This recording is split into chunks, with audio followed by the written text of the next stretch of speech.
Ston je mali gradić koji se smjestio na samom početku poluotoka Pelješca. Grad je to bogate povijesti i kulture, još iz antičkog doba, okružen plodnim poljima, prirodnim bogatstvima, obiljem vode i solila. Sol, jedna od najvažnijih namirnica, neophodna za ljudski organizam. U prošlosti skupocjena kao zlato, zbog čega su je i nazivali bijelo zlato. U srednjem vijeku sol je bila najunosnija trgovina, a danas je najjeftinija dragocjena tvar bez koje se ne može živjeti.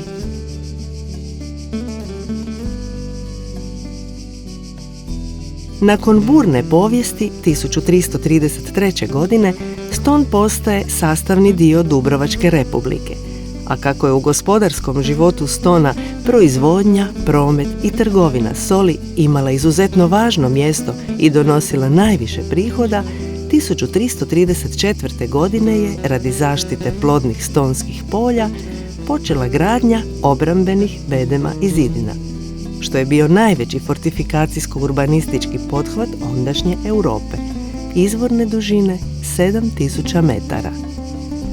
Stonske zidine i danas su druga po veličini građevina te vrste u svijetu, odmah iza Kineskog zida. Tradicija branja soli prenosi se već 4000 godina. U Stonu se i danas proizvodi na isti način, potpuno prirodno, samo uz pomoć mora, sunca i vjetra. U Solani je 58 bazena koji su podijeljeni u 5 skupina, jer cijeli proces treba proći 5 faza, a traje 1 do 2 mjeseca, ovisno o vremenu. Sol se dobiva postupkom isparavanja morske vode u velikim plitkim bazenima Solane, a sezona berbe i proizvodnje soli traje u ljetnim mjesecima, točnije od travnja pa sve do listopada. Stonska je Solana imala 11 kristalizacijskih bazena, od kojih je danas aktivno 9. Jedan se zove Mundo, što znači svijet.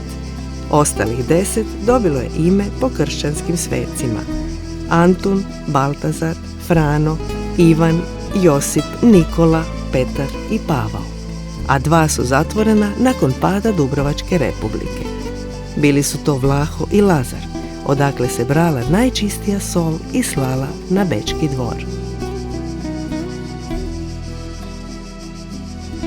Cvijet soli nastaje u toplim danima kao tanki sloj listića na površini morske vode dok isparava. Kristalima koje formira podsjeća na cvijet, po čemu je i dobila ime. Smatraju je kavijarom među solima zbog udjela kalcija i magnezijevog sulfata, zbog čega je najkvalitetnija, najzdravija te najcjenjenija vrsta soli.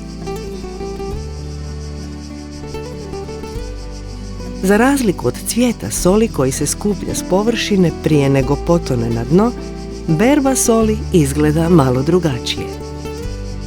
Radni dan uoči same berbe soli počinje već rano ujutro, jer se sol prvo mora miješati kako se ne bi zalijepila. Sol se skuplja kao i stoljećima prije. Nakon tjedana kristalizacije najprije se prikuplja lopatama, tovari se u drvene vagone, koje potom malena lokomotiva, koja je u Ston stigla prije pola stoljeća, polako odvlači u skladište. Obzirom da kao Solana nemaju akumulaciju, kreću s običnom morskom vodom i od prvog procesa puštanja vode u Solanu do prve pojave zrna soli potrebno je 40 do 45 dana, uz uvjet dobrog vremena, da bi se postigla koncentracija iz koje se može kristalizirati sol. Morska sol je jestiva sol koja se dobiva postupkom isparavanja morske vode, obično u velikim plitkim bazenima Solana.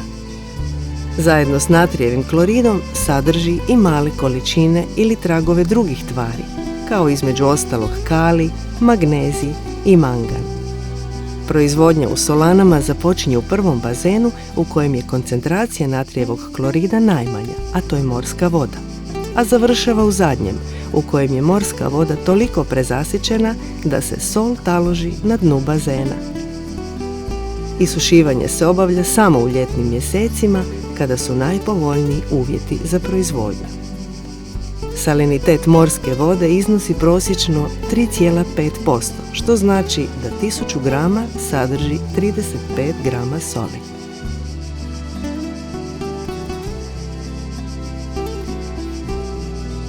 Velika trgovačko-pomorska sila na Jadranu bila je Dubrovačka Republika. Već u 13. stoljeću je postala nezamjenjiv proizvod dubrovačke trgovine jer je donosila veliku zaradu. O tome svjedoči nekoliko članaka u statutu iz 1272. godine. Dubrovački brodovi koji su prevozili pšenicu, žito i sol morali su određeni dio dati nadbiskupu, sakristanu crkve Svete Marije, predstojniku arsenala i stražarima. Dubrovački knez je za potrebe svog kućanstva dobivao sol po nabavnoj cijeni komune. U drugoj knjizi statuta zapisane su i prisege koje su zaposlenici u nabavi i prodaji soli morali dati. Prisezali su da će biti predani u poslu, otkrivati moguće prekršitelje te odredbe i polagati račune za sol. Svi koji su dovozili sol u Dubrovnik, i Dubrovčani i stranci, prvo su je morali ponuditi općini, a ako se dogovor ne bi postigao, sol se trebala ponuditi na prodaju izvan Dubrovnika. Nitko nije mogao prodati sol u Dubrovniku bez dopuštenja kneza, inače bi platio kaznu. U nadopuni statuta 1408. godine određeno je da se spali barka koja krijumčari sol, a kapetan i mornari osude na 3 mjeseca zatvora. U nekoliko odredaba iz 8. knjige statuta određeno je da se svi računi za sol upisuju u općinsku knjigu. Te poslove vodili su općinski pisari, a nadgledala 2 carinika.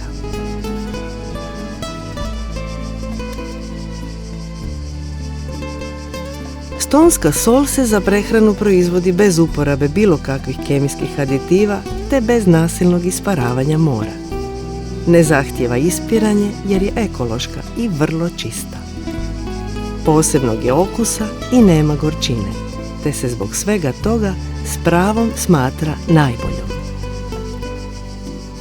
Način proizvodnje nije se mijenjao kroz sva ova stoljeća, te u takvim ekološkim zdravim uvjetima garantira održavanje odlične kakvoće soli, koja zadovoljava sve potrebe naprednog gospodarstva modernog vremena.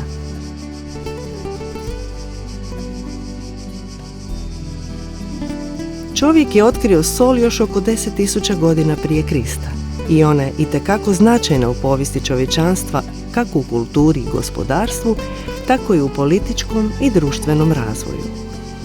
Sol je bila sredstvo plaćanja, ali i razlog ratovanja. Rimski vojnici dobivali su sol kao plaću. Stari Kinezi uveli su porez na sol jer je bila sredstvo plaćanja. Stari Grci mijenjali su robove za sol, a Egipćani su sol koristili za mumificiranje. Sol je donijela kolonijalnu moć, dovodila do ratova i bila jedna od prvih kategorija trgovačke razmjene. Zanimljivo je da je izraz salari u engleskom jeziku sve do danas ostao jedan od naziva za plaću.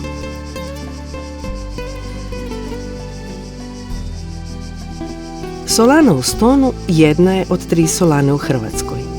Najstarija je aktivna solana u Europi, a moguće i na svijetu. Branje soli u Stonu turistička je atrakcija i još jedan u nizu dragulja hrvatske baštine.